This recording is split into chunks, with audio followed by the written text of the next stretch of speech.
não sei se eu já comentei isso contigo, pesquisas são feitas com as pessoas que se acham as mais multitarefas que tu pode imaginar. E tu sabe, né? Tem gente que não tem humildade e diz, eu faço 3 coisas ao mesmo tempo, eu falo no celular, converso no MSN e assisto um filme ao mesmo tempo. Não se iludam, isso é humanamente impossível, tá? Nunca descobrimos nenhum ser humano que consiga fazer 2 coisas ao mesmo tempo, mesmo as coisas mais idiotas.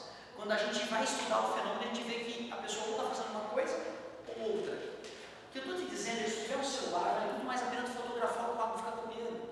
Enquanto eu estiver resolvendo, se tu estiver copiando, tu estás rasgando dinheiro. Tá? É do fundo do coração isso, não é o babaca do Otávio que diz isso, tá? São os doutores em educação. Certo? Então cuidado. Por exemplo, se eu estava fazendo um exercício, 3, 2, exemplo 2, e estou copiando 1, esquece. O exemplo não valeu nada para ti. Então vamos ser maduros.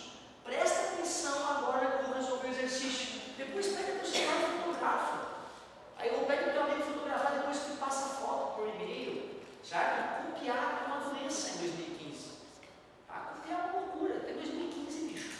Pelo amor de Deus, estou filmando a aula, cara. Certo? Copiar é um delírio. Não quero te ofender, estou te falando do fundo do coração, cara. Tá vermelhinho ali? Não tá verdinho? Tá gravando, tá ótimo. Ô pessoal, olha só. Vou baixar o nível aqui, vamos devagarzinho, vamos comer pelas beiradas. Outra, nós vamos ter tempo. Vamos ter tempo de fazer, de digerir essas informações. A nossa apostila sendo enxuta, a aula acabou muito rápido. Bom, porque a gente vai poder fazer exercício. A aula não ensina. A tentativa de resolver o exercício é que ensina. Fazendo mais esses exemplos, passando uma tarefa boa para ti, tenho certeza que tu vai conseguir respirar bem na física. Olha esse exemplo 3, cara. Olha que tranquilidade esse exemplo 3. Faça o vetor campo elétrico no ponto P devido às cargas Q1 e Q2. Como é que faz mesmo? Deu um branco? Faz a linha pontilhada que sai da carga e passa pelo ponto. Ou é para lá, ou é para lá. E aí, 1 ou 2? 2, porque a carga é positiva. Caramba, olha que tranquilidade. Vai ter um monte de questão que só vai ter que agir assim, cara. Te juro. Tem um monte de questão que é só desse consenso. É só estar ligado na aula, né? Que cargas positivas o campo é de afastamento. E cargas negativas, o campo é de aproximação ou convergente. Traz a traça pontilhada, pode ser infinita a tua pontilhada, não tem problema. O vetor aponta para cá. Foi isso que ele pediu, então resolvemos. Se ele tivesse pedido, determine o vetor campo elétrico resultante. Aí, além de ter desenhado o vetor 1 e o vetor 2, tem que lembrar da regra do paralelogramo para poder somar vetores.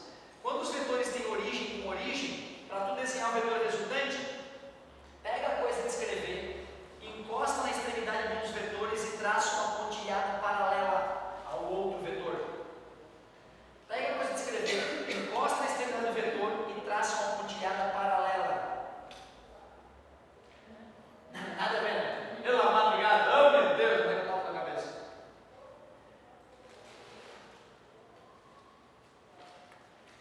Razoável?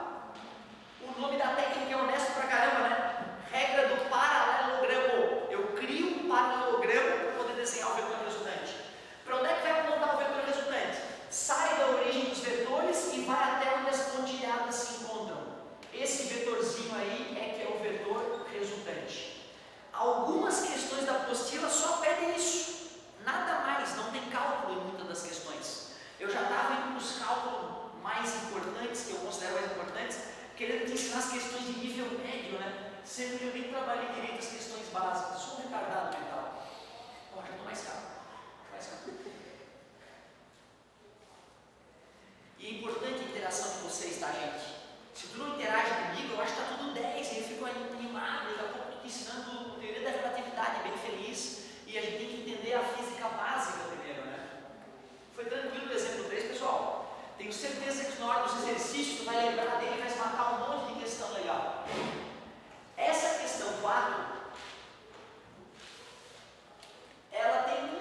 da partícula. E já que eu achei o peso da partícula, eu também achei a força elétrica atuando nela. 3 vezes 10 na menos 2. Certo? Mas o que ele estava pedindo mesmo? Determine o campo elétrico. O cara estava querendo que eu calculasse o campo elétrico. Meu Deus, deixa eu ir no meu formulário, deixa eu ver o que tem de campo elétrico. Ou eu vou usar a fórmula de campo elétrico, definição, a fórmula da esquerda, ou eu vou usar a fórmula do campo elétrico da direita. Qual que tu acha que eu vou usar, da esquerda ou da direita? Para que eu usasse a da direita, teria que falar em distância, né? Ele não falou em distância em nenhum momento, a fórmula da direita está fora de cogitação. Eu vou ter que usar a fórmula da esquerda. Mas para eu poder calcular o campo elétrico, eu preciso conhecer a força e a carga que está sofrendo essa força. A força nós já descobrimos, né? E eu sei qual é a carga que está sofrendo essa força? Ah, eu sei. Então fechou. Campo elétrico é igual a força, 3 vezes 10 na menos 2, sobre carga, 4 vezes 10 na menos 6. 3 dividido para 4 faz no cantinho, vai dar 0,75. Uma vez na vida e uma na morte, não tem problema fazer. 0, vai 0. 7 vezes 4, 28, sobra 2, abaixo de 0. 5 vezes 4, 20.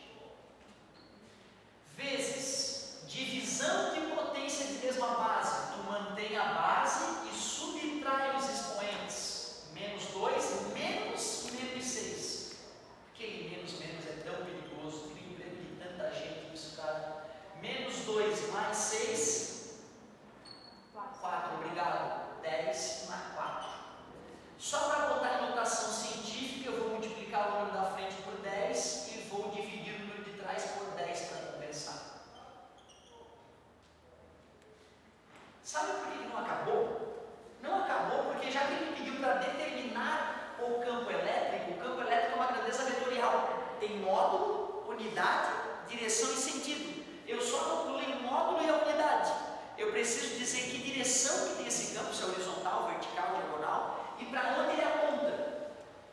Essa partícula aqui, pessoal, ela tem carga positiva ou negativa? Positiva. Se a partícula é positiva, ela vai ser empurrada a favor do campo elétrico. Se ela está sendo empurrada para cima, é porque o campo elétrico atua para cima. Agora eu defini o campo elétrico. Ele é vertical, de baixo para cima, com aquele módulo 7,5 vezes 10 na 3 Newton por coulomb. Então tu vê, essa questão ainda é básica, mas ele já exige um raciocínio mais apuradinho. Está em equilíbrio, a resistência é zero. Como falou da massa e falou da gravidade, tinha um peso. Para equilibrar o peso tinha que ter a força elétrica do mesmo valor. Calculei o peso, achei a força elétrica. Depois fui na definição de campo elétrico e matei a charada. Show! Vai ter 3 ou 4 bem parecidas com essa, tá, na tarefa. Questão 5, bem tranquila também, de nível bem básico. Me acompanhe na questão 5. Ótimo, garoto. Pergunta mesmo, cara. É isso aí. Eu sabia que a partícula tinha que ser empurrada para cima, certo? Beleza?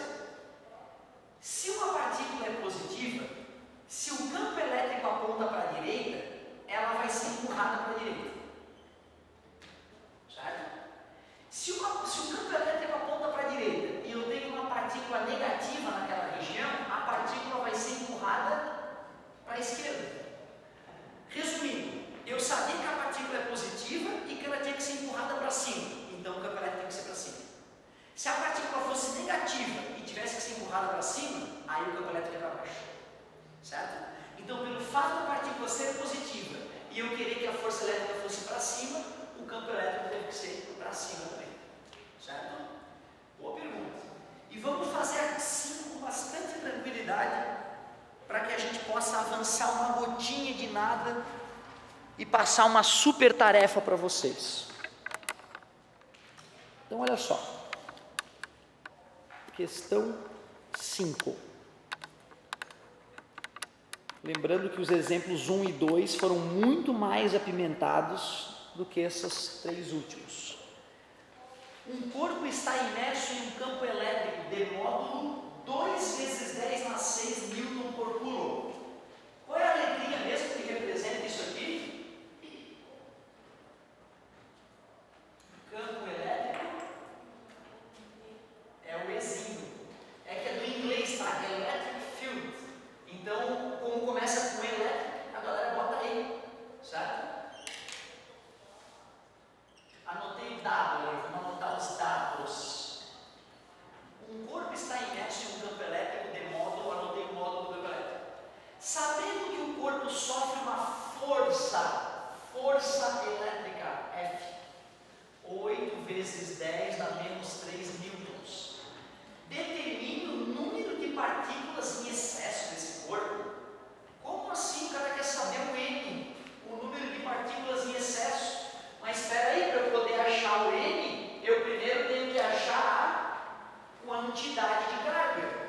Então tu vê, às vezes o cara te faz uma pergunta e tu tem que perceber que tens que ir atrás de outra coisa para poder responder a pergunta dele. Qual fórmula relaciona E, F e Q do nosso formulário? E é igual a F sobre Q. Eu sei o valor do campo elétrico, 2 vezes 10 na 6. Sei o valor da força elétrica atuando na partícula, 8 vezes 10 na menos 3. E quero saber a quantidade de carga dessa partícula. Está dividindo, passa multiplicando. Está multiplicando, passa dividindo.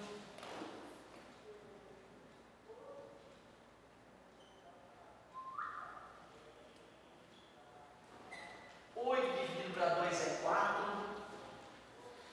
E 10 na menos 3 dividido por 10 na 6, como é uma divisão de potências de mesma base, tu mantém a base e subtrai os expoentes, vai dar 10 na menos 9.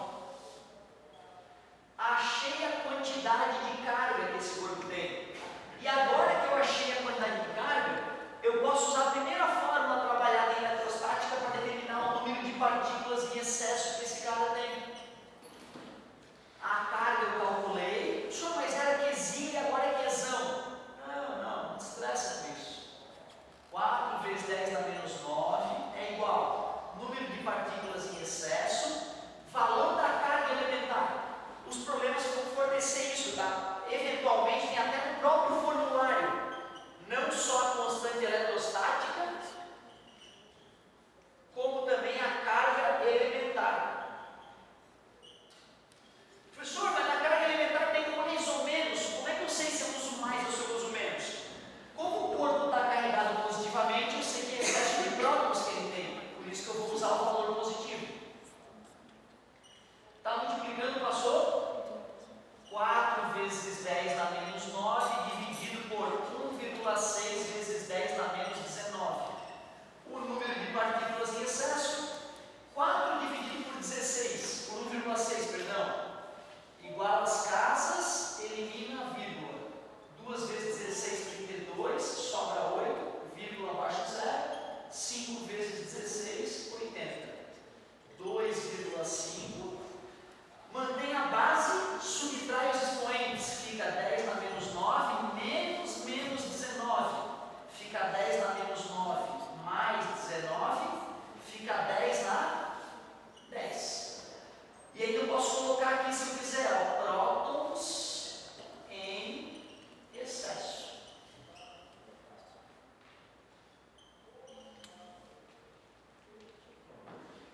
Então são questõezinhas um pouco mais light para usar elas como guia da tua tarefa que eu vou passar. Aliás, tu sabe que eu estou pensando que o mais saudável para a gente, porque assim, eu estou sempre para dar um passo a mais e continuar a eletrostática, certo? Só que quando eu for continuar a eletrostática, eu vou ter que trazer uma nova grandeza física, além do campo elétrico, chamada potencial elétrico. Como eu percebo que alguns ainda estão inseguros com a ideia de campo elétrico, eu acrescentar uma nova grandeza chamada potencial elétrico, eu acho que pode ser perturbador. Então eu preferiria passar uma tarefa bem honesta dessa aula para vocês poderem exercitar durante a semana e errar mesmo, erra mesmo, tudo que tu puder. Não apaga aquilo que tu errar, deixa o erro ali, para depois tu me ver fazer e poder fazer sinapses adequadas aí. E aí, de repente, então eu vou usar a continuação da aula para falar de uma matéria que é mais familiar para vocês, acredito, que é termologia. Celsius, Kelvin, Fahrenheit, que eu acho que é uma coisa mais light. Assim tu não vai ficar só com uma matéria nova para te perturbar, certo? O que vocês acham? Pode ser? Eu acho que vai ser bem didático. Então eu só vou passar a tarefinha, que vocês têm uma tarefa bem importante de ser feita, para a gente migrar para a termologia, que é uma matéria bem mais tranquila. Pode tirar foto à vontade, meus amigos. Fiquem à vontade. Copyright free.